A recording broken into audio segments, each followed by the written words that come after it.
Let's talk about personality, what it is, why it matters, and how it shows up in the way that we lead, connect, and work with others. You will use your personality assessor results to guide this part.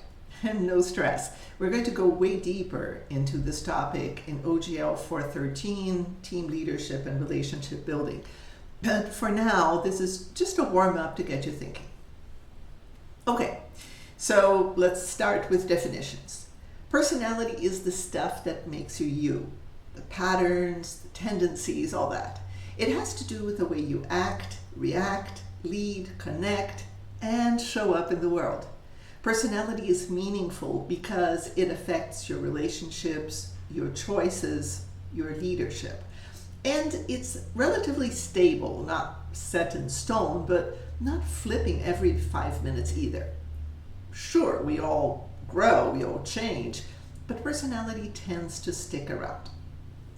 Okay, so why should you care about this whole personality thing? Well, because work and life often push us out of our comfort zones. Introverts get tossed into group meetings. Extroverts get stuck working solo. Creative folks get spreadsheets. Yikes, I hate those. Structured folks get ambiguity. So knowing your style and other people's can help you work smarter and stress less. All right, so the model we're going to use in this class when we discuss personality is the Big Five, which is the most respected model at this point in time, at least as I'm recording this video, in the study of personality. It's the model that most personality scientists use when they investigate the topic.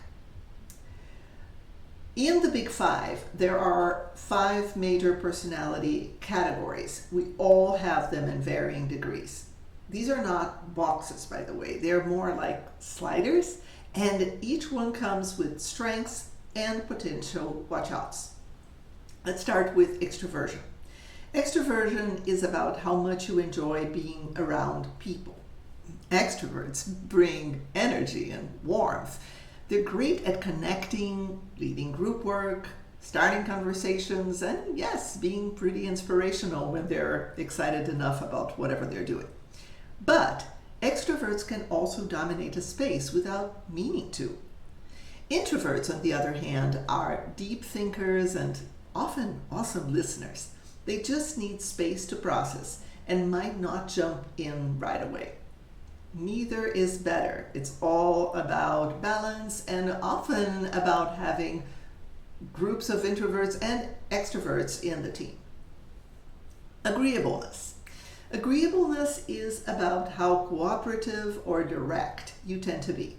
High scorers tend to be helpful, kind, and generally great at keeping the peace. Low scorers, on the other hand, are more likely to push back, challenge the status quo, and ask the tough questions. All right, so which one is best? I don't know. Is there something to be challenged that needs to be challenged? Is there peace that must be had? What about the middle of the road people? Well, people who are middle of the road in agreeableness are generally good at mediating, negotiating between extremes. All right, next we have conscientiousness. That trait has to do with planning, organizing, and following through. High scorers tend to like structure. They tend to be reliable, detail-oriented, perfectionistic, and driven to finish things well. They may feel stressed when things feel disorganized, unpredictable, or when they are being asked to multitask. Now, how about the low scorers? Low scorers are more go with the flow. They're often really good in fast-moving, messy situations or situations in which you need to be interrupted all the time, customer service, for example, or are expected to switch gears or even multitask. Right, so now let's move on to neuroticism, and don't get too worried about the word. It's a weird word. But it actually means reactivity, and it refers to how intensely you tend to feel things. People who are higher in this trait, they're like emotional barometers or canaries in the mine. They can spot problems early and they can take things seriously, which can be very useful. But they may also feel overwhelmed or take things to heart. Low scorers tend to stay cool under pressure, but might miss emotional cues or seem detached. By the way, if you are a low scorer in neuroticism, in a leadership role, keep in mind that when you work with people who are high in neuroticism, you may need to stretch or adapt your behaviors, because the same kind of situation that might not stress you out could be stressing your follower out. The same thing is true with all the other traits. When you and your followers have very strong differences in personality, one of you, or probably both of you, will need to meet halfway. Finally, openness to experiences is about how curious, imaginative you are, and how much you like to break things and see how many pieces are in there. High scorers love exploring new ideas, trying new things, even if the old things are working perfectly well. They just have fun with change. They are the brainstormers and creative types, but they can get bored with routine or wander off into the clouds. Low scorers tend to value structure, clarity. They have their feet on the ground, they keep us grounded, and they tend to keep us focused.